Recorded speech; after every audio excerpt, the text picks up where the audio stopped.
Продадох имот на целия китайски народ. През далечната 2019 година продавам един парцел, който се оказва, че е с 29 наследника собственици на парцела. От другата страна, купувачите са 4 канадски семейства, двойки, 8 човека, общо 37 човека.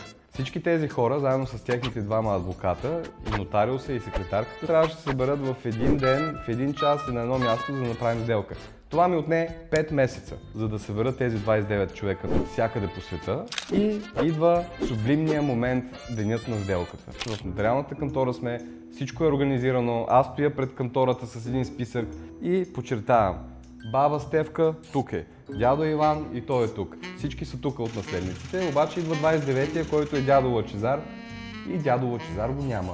Питам баба Стефка: къде е дядо Лъчезар? Ма той умрява. Той умрял, Как ще умрял, бе?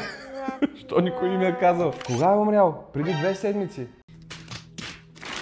Ужас, няма да има сделка. 5 месеца сме събирали тези хора. 15 минути по-късно, аз вече изпотен, притеснен, говоря с нотариуса какво да правим. Запахтян дядо Лъчезар идва и казва: съжалявам, че закъснях. Баба Стефка се зарадва и казва: ти жив ли си, бе? За много години. И направихме сделка.